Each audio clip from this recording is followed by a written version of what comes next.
I'm Anthony Roth Costanzo, and this is Living the Classical Life.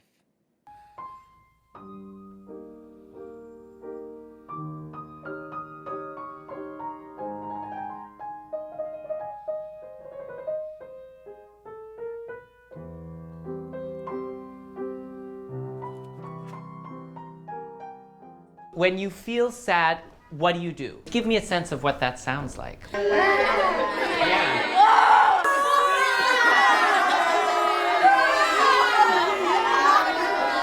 Let me take that feeling and let me put that in the music.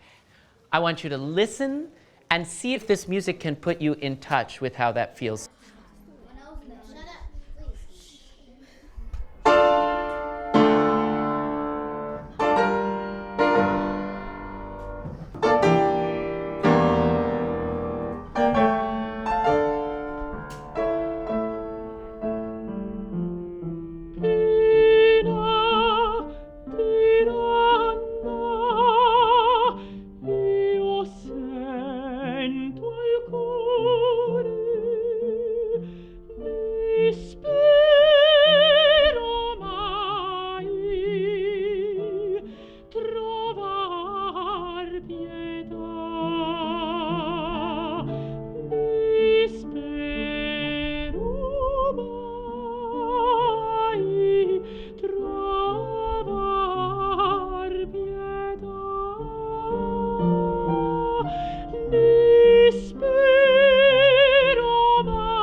Anthony, welcome to Living the Classical Life. We are thrilled to have you on. Thanks so much for having me. So we've never had a countertenor on the show before. So I'm the first? That's very You exciting. are the first, yes. So we are curious, not only how did you discover that you have a voice and that you started to use it, but that you started to use it out of standard range? That's a great question. You know, when I was a kid, I was taking piano lessons, as kids often do, and I was terrible at sight reading or reading music in any circumstance. And my teacher said, you know, let's try just singing from the music instead of playing from it in case that works better. And it did work better. And from that, I got into musical theater in North Carolina, where I grew up. And I my parents are both psychologists, so they were game to let me do what felt right. And I was really interested in singing. I started singing a bunch of Gershwin, so that was that was my point of entry. And then I guess that took me down this musical theater road, and I wound up at the age of 11 having done 20 shows in North Carolina. And I said to my parents, I want to give it a try in New York. I want to try and be on Broadway and all of that. And so we tried to make that happen, and we did. And it was amazing, and I did these Broadway national tours and shows on Broadway and things at Playwrights Horizons. And I had this breadth of experience which was really illuminating in terms of my understanding of the dramatic arts and all that. So after, I would say 2 or 3 years of doing that professionally, someone asked me to do The Turn of the Screw, the Benjamin Britten opera. And I'd never done an opera, but I had a sort of potent boy soprano. And during the course of that, people who were around said, you know, you have hair on your arm, your speaking voice is lower than your singing voice. It's possible that you've gone through puberty and you're a countertenor, or you're just singing naturally in this. And I didn't know what that was.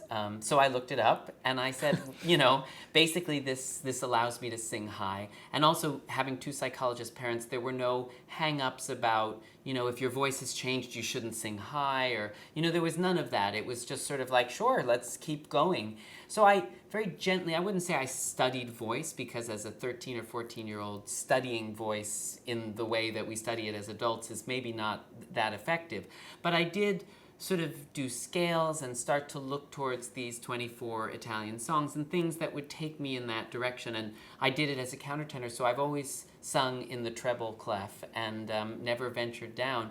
And as I continued through, and I took a detour into the world of film, and we wound up, I got cast in this Merchant Ivory film, and we wound up throwing in an aria with me singing as Cherubino. And so it increasingly continued to be a part of my identity, this sort of singing in a high way. And I just sort of went down that path slowly but surely as a countertenor, and here I am. So in hearing you describe it just now, it sounds like almost you decided that you were going to be successful, then suddenly you were. But surely there were some steps that came along the way. Who were your teachers, and what were the points that brought you to where you are now? Well, my first teacher, my first music teacher, this pianist, Pei-Fin Liu, who was instrumental and still a very, very close friend. She was the one who, when I was playing the piano, said to me, listen, let's sing, let's do this, let's sing some Gershwin, let's, you know, let's work on classical repertoire, you know, even if it wasn't appropriate for a young kid to be singing, to be introduced to it, to have some exposure to it. That was wonderful. And then it's funny, when I was doing this Merchant Ivory film, there was a little girl in it who was the daughter of James Conlon, the conductor. And I had no idea who James Conlon was as a 15-year-old who wasn't in the opera world. But he said to me, you know, you're singing and it's pretty good, and do you work with anyone? And I said no, and he said, well, go to my friend Stephen Blyer. So at 15, I went to see Stephen Blyer, this wonderful pianist who started the New York Festival of Song. And Stephen Blyer, who now says I, at the time, sounded like a screaming banshee. Stephen Blyer said to me, you know, I have this young student who is a countertenor. He could maybe give you a few tips. So I went to see Bejan Mehta, this countertenor who I really came to admire and still do. And he started teaching me. And you know, along the way, when his career went through the roof, he said, well, my teacher maybe would be interested. So at about 16, I went to Joan Patenaude Yarnell. And she said initially, you know, I want nothing to do with a 16-year-old, you know, forget it. But then I came in and I sang for her, and she said to me that day, you're staying right here, and we're going to work, and I hear something in there. And it's, I guess, 18 years now that we've been working together, and I worked with her yesterday, and she's heard every role that I've ever done, and so she's been certainly instrumental in everything I've done. When you tell people that you're a countertenor, do most people even know what that is? No, not most people in the real world don't, and I love that. I really do. I think that there's a certain built-in novelty factor to being a countertenor, which is a gift. Mm-hmm. When I go into any opera house, any concert hall, any room around the world, I would say, unless you're in doing a patron event for the opera, but even then, at least 50% of the people have never heard a countertenor. Wow. And if you're going into a school or you're going into a context that's not a classical music context, the majority, 90% of people don't know what a countertenor is. It's not that they haven't heard one, it's that they don't know what it is. And that's very exciting. But it also means, that I'm sort of charged with this responsibility of expressing that voice to them. And what does that mean? In a way, is it effeminate to sing as a countertenor? That's one question. Mm-hmm. And is it, where does it come from physically?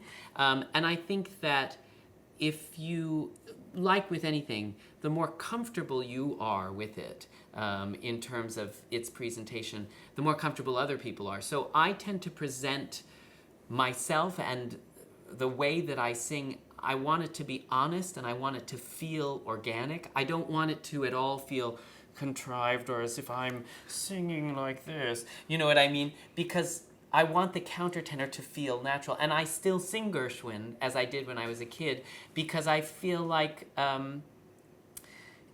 there has to be a sort of joy in it. It comes from this great tradition of the castrati, of course. And that's a whole fascinating subject which I've done many years of research on. But the lineage of the castrati in the 20th century are Michael Jackson, David Bowie, the Bee Gees, you know, Queen, all of these people who either in dress or voice are sort of doing something which could be considered androgynous or of another ilk. And it is somehow always deeply masculine and at the same time, you know, perhaps feminine. But it's not something that people tie to sexuality necessarily or to a way of living. It's a very interesting lens through which to look at a lot of different social issues. I was about to say that the world is changing, and so people can't be too shocked, although I would imagine that they also have their assumptions about gender roles and so forth challenged within music and perhaps life in general. Absolutely. I think, you know, we're normalizing a lot of that stuff theoretically and hopefully, but still the shock value in any context of hearing a man sing not only like a woman, but also in a way that's very penetrating, that's very operatic, that fills a room. You know, I think it's exciting to people. I think it's something that people can understand. The paradox is, of course, every male has the ability to do what I'm doing. You know, it's a falsetto, which is a register that every male has. Now, most males, one would say, in the real world are, and I keep saying real world, I guess that means that our opera world is a sort of fantasy. But in the real world, you know, the falsetto range is often airy and light and not something that's developed. But we've just figured out how to make it work, or we have some natural ability in that direction. And so it's something that's universal and yet totally rare to most people. You mentioned that your parents are both psychologists. Did that help in preparing you for the stresses of stage? Yes, well, they helped. I don't know that the fact that they were psychologists necessarily helped, because as you know, that can sometimes go the other way. But they were really wonderful in grounding me, in talking to me about my anxieties. But no, it's never easy. It's always, for me, been really hard, in fact.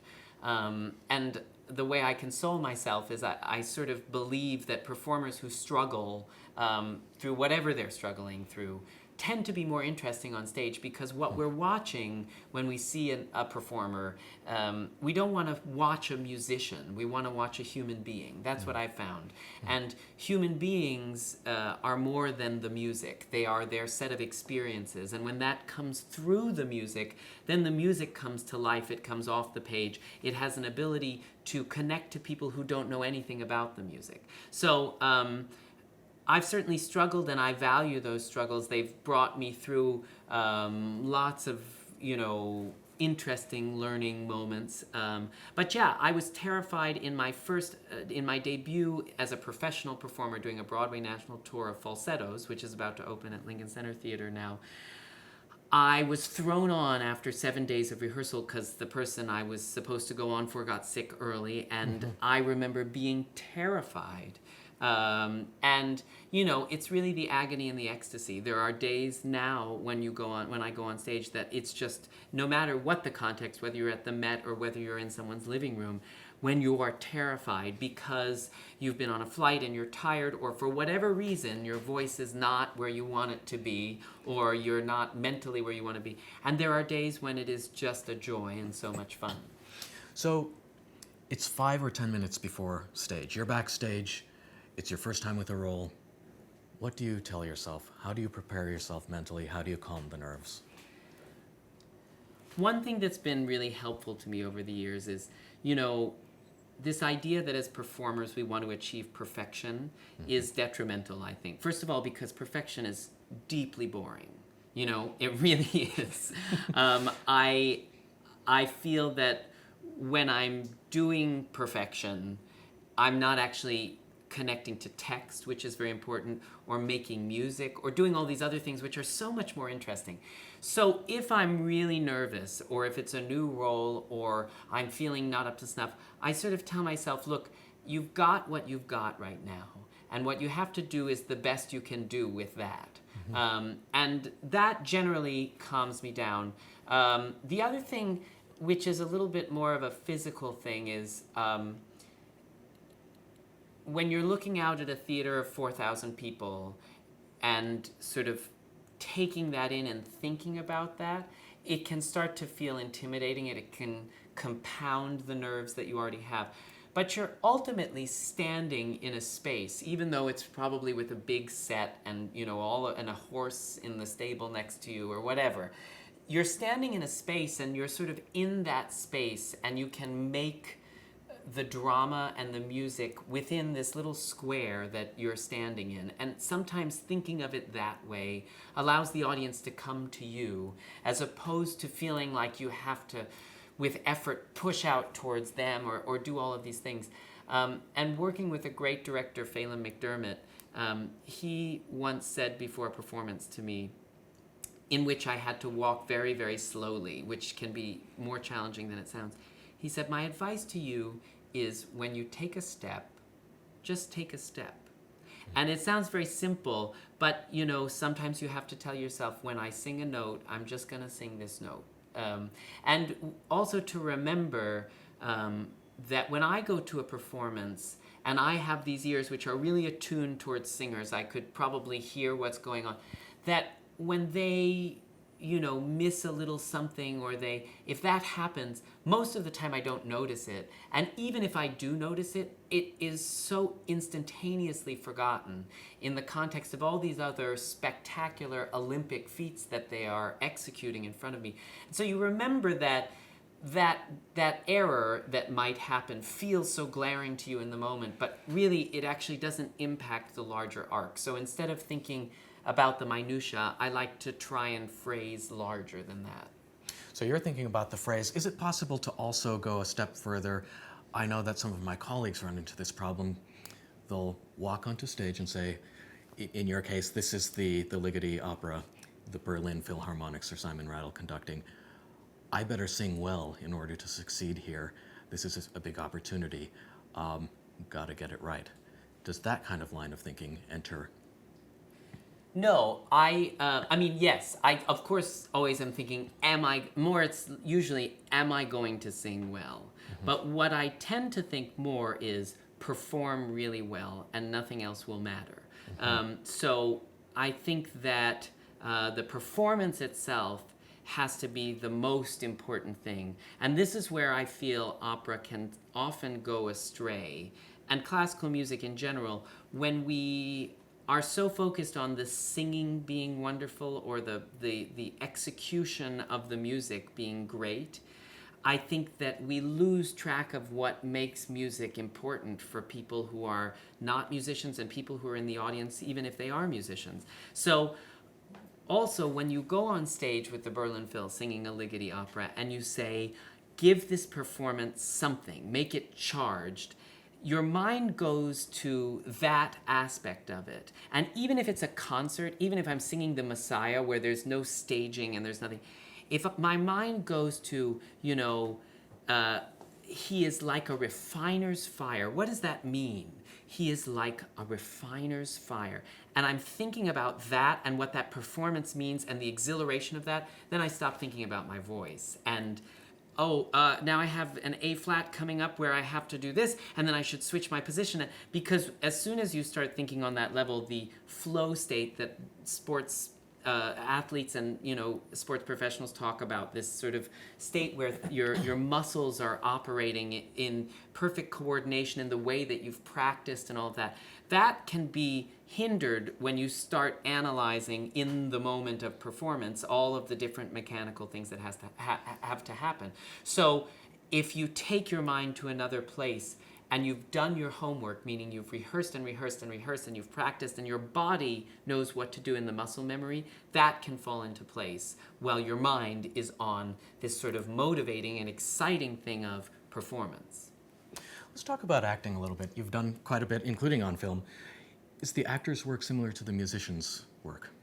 The difference between an actor and an opera singer, I would say, is that as an actor, you're determining your own pacing, right? You have lines that you have to say, but you can say them theoretically almost in any way that you want to. If you need to take time between a phrase for something to happen, and that allows you to go deep into a performance. As an opera singer, you can go deep, but there always has to be this little person on your shoulder saying, now look at the conductor, now be careful of this high note, now, and this other aspect is true for actors too, your costume is caught on the door and all that. But as an opera singer, you have these additional elements of the conductor, the orchestra, everything that's happening technically to make a voice project to a theater of 4,000 people that mean you have to stay somewhat more conscious than I think in a purely dramatic context you might have to. You can't go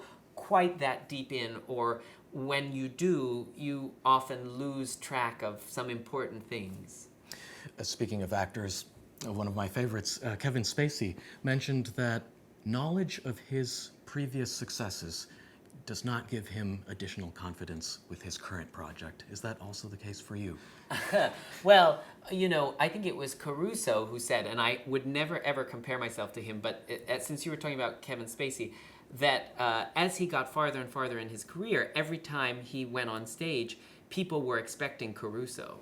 And so it's a double-edged sword, right? In some ways, I get the experience under my belt, and I know that if I'm sick, this is what I can do, and if I'm in good voice, I can do this, and I know how things feel and how, I have more control over my instrument and my function.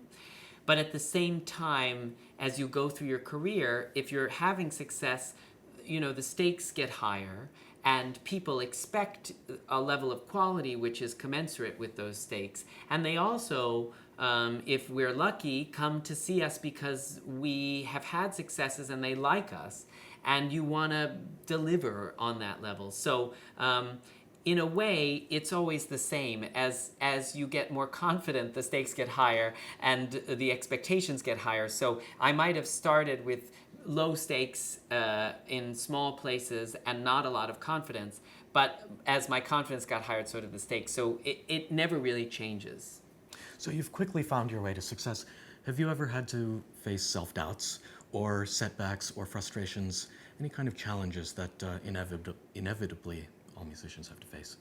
When I was 26 and I was still in grad school actually, I was diagnosed with thyroid cancer. And thyroid cancer is a great cancer to have in that it's easy to cure, and you can treat it with radioactive iodine, which is this amazing thing because your thyroid absorbs iodine. So if you make the iodine radioactive and actually drink it, it kills any remaining thyroid cells. So what that means is no chemotherapy. So it was a great cancer. The thing for an opera singer, however, is that the thyroid sits right on top of the vocal nerves. And it's kind of like getting gum out of your hair when you cut the thyroid off those nerves. So, the surgeon has to go in and you're saying, I'm an opera singer. But they ultimately, one day, this wonderful surgeon, Ramon Esclamado at Duke University, said to me, because I was asking all these questions, and well, if this happened, what? He said, listen, I know you're a singer and I know that's your life, but what we're faced with here is ultimately a cancer that will kill you, or continuing with the voice you have and not treating the cancer. And that sort of puts things in perspective in an important way, where you say, okay, I'm going to live, and there are lots of things, lots of interests I have, and lots of things I want to do, even within this field, that don't necessarily involve singing. And so, let's keep everything in perspective. So that was an important moment for me, and then reconnecting to the singing as I recuperated with a sort of miraculous speed and enthusiasm, and with the help of Joan Patno Darnell, my teacher, coming back to it, reconnecting to it, and being grateful for it, being excited about it, but not in the way that it was like, oh, thank God, this is my whole life and I would have been lost without it, but rather with a new perspective of, we're not waging war here. We're making music, and we should do that joyfully, and we should do that with a humanity and a sort of creativity, which is exciting, So I think that helps keep things in perspective too. So in fact, had you faced this prospect of not being able to sing again, you would have made do with the situation.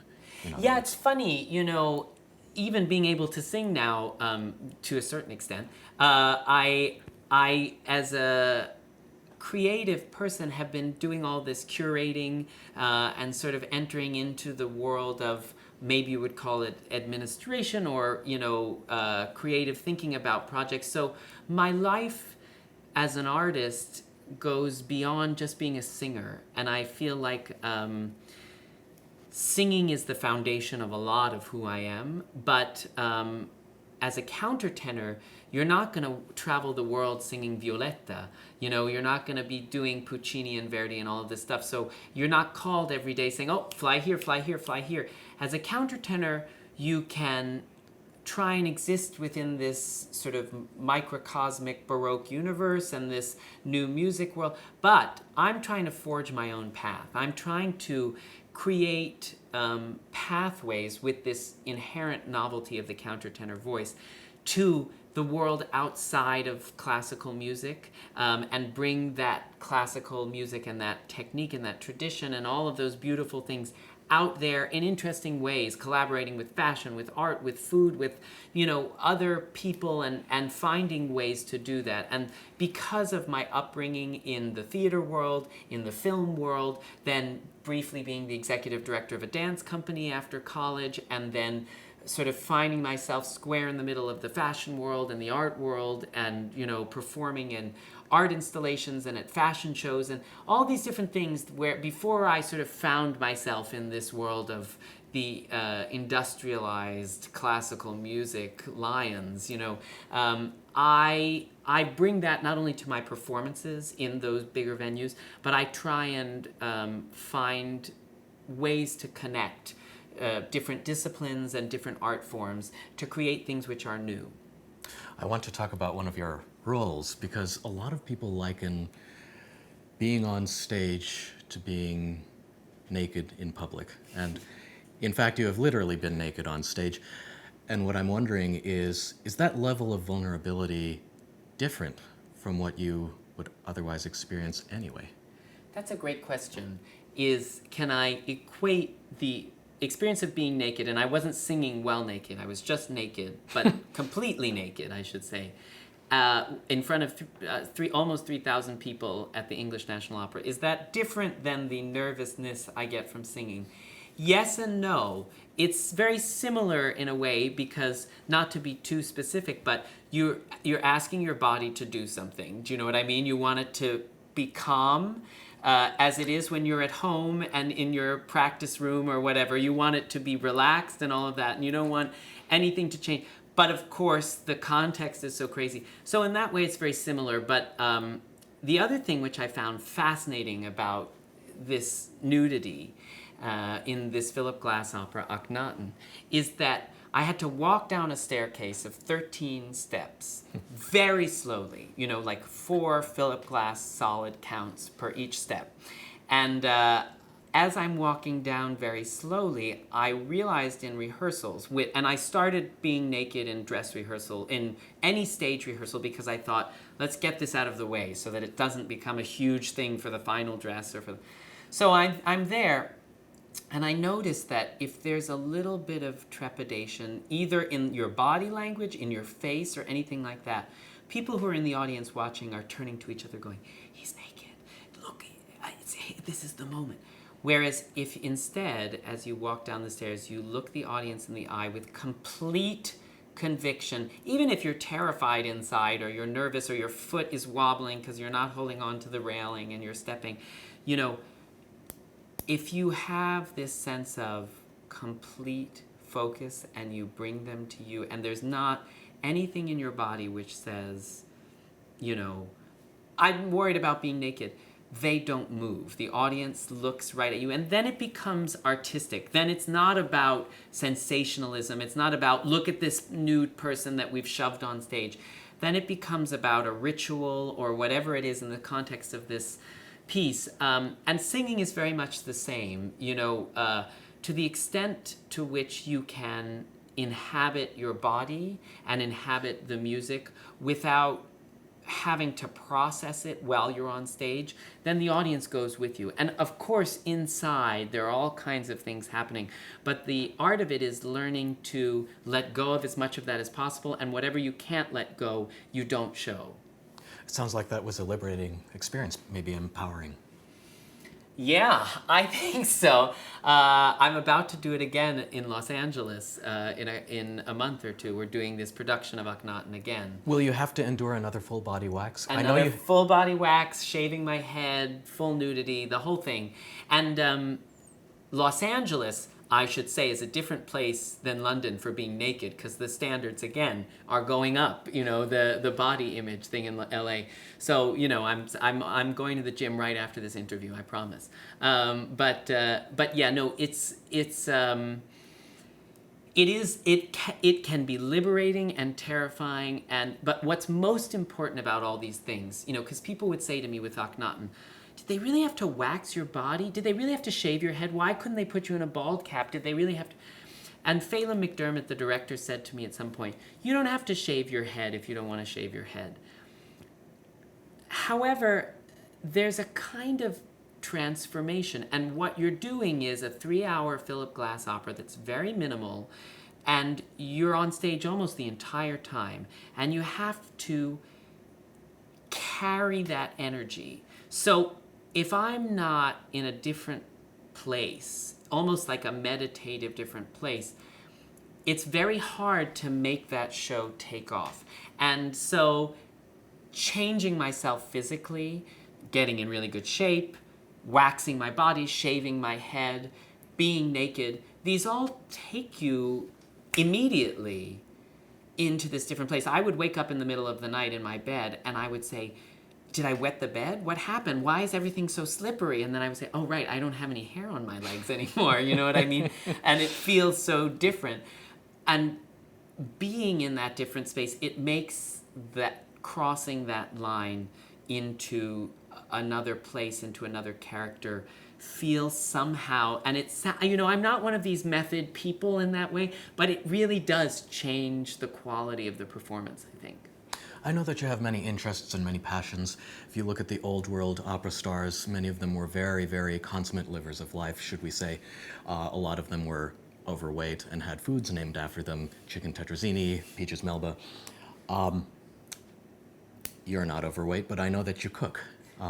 Is there time in a busy performer's life for leisure time?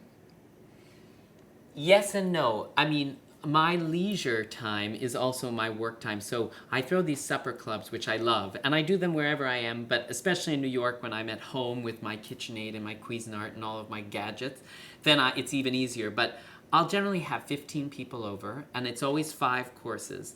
And it's not work, it's total joy for me. Of course, it's a great amount of actual work in the kitchen, but when I'm chopping an onion or, you know, stirring a sauce, my mind is not on the opera that I'm doing at that moment, and it's very useful for me. Whereas if I'm sitting and watching TV or reading a book, my mind can drift more easily into the anxieties I have. So I like to have something active.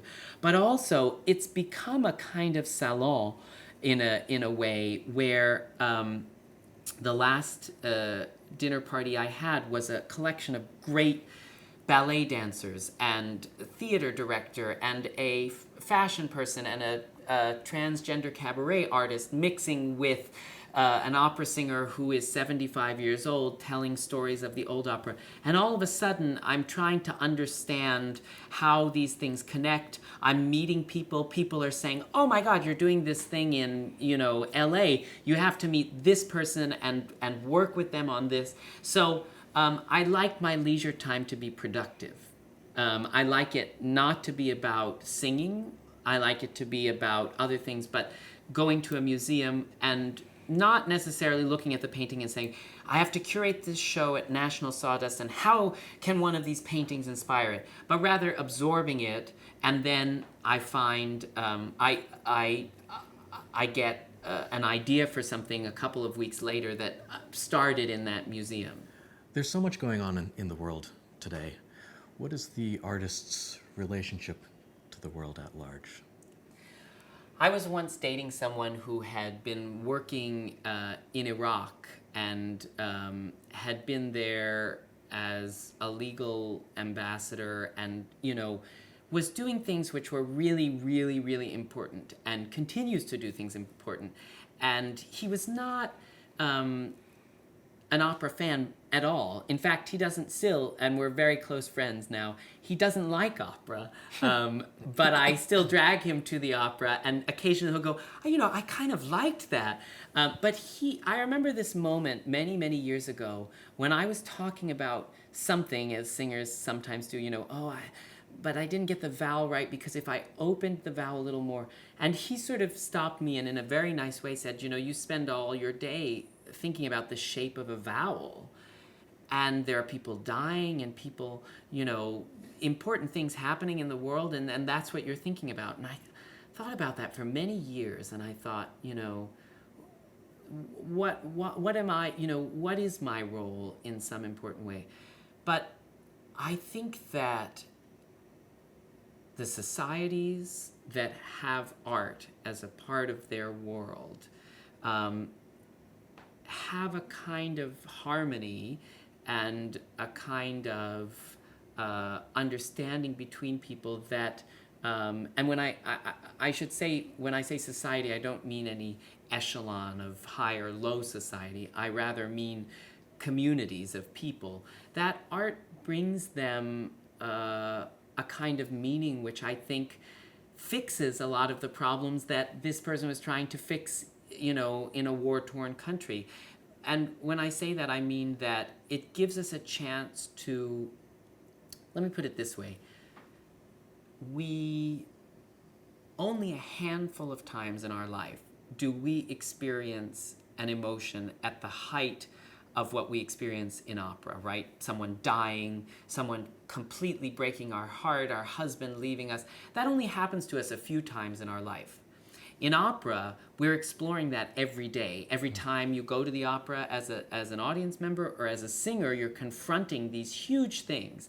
And it gives us a context when we arrive at those moments in real life to understand what the emotions are, to understand the scale of it and the sweep of it, and understanding that sort of humanity and that meaning of life kind of thing. I think leads to less violence or less conflict or things that we're trying to solve in other ways. So I think it's really important to have that be a part of the world, and I think we have to continue to do it at the highest level, because every audience I've ever sung for, even when they know nothing about opera, they all recognize quality. They all recognize when something is really good. If I do a great decrescendo on a note and it gets pianissimo, they hold their breath, whether they're at the Met or whether it's a class of kids in a public school in the Bronx. They get it. You know what I mean? There's something innate within us. So I think that we have to do it at the highest quality, and it creates in a way that is not as direct as going to a war-torn country and negotiating a treaty, but it does foster things which I think are important. So on this show, we're interested in exploring all aspects of the musical life, and I'm interested to know if gay musicians in the world of opera are advised to stay in the closet, and I ask this because my sense is that in the world of Hollywood, for actors, it very much is advised. What's your sense? You know, in the theater, anything goes. So I think it's sort of silly to think that if you have a certain sexuality in real life and want to become a big star, that's going to hold you back.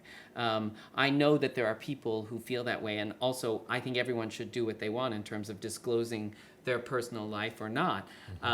But I think there's so much disbelief to suspend with opera generally that is the least of our worries.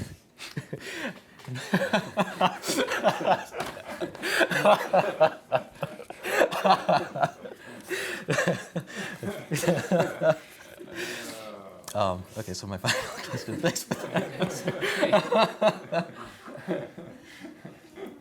Anthony, thank you so much for being here. It's been a pleasure. Thank you so much. It's been my pleasure.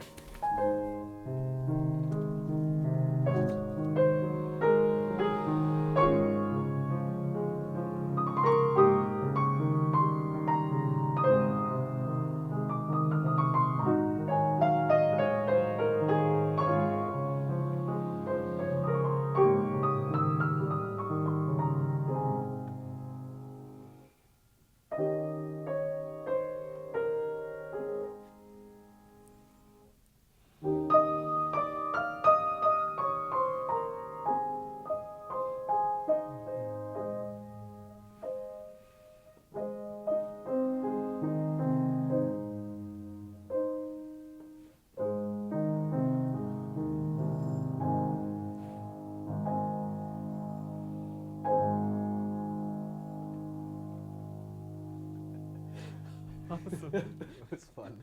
Yes.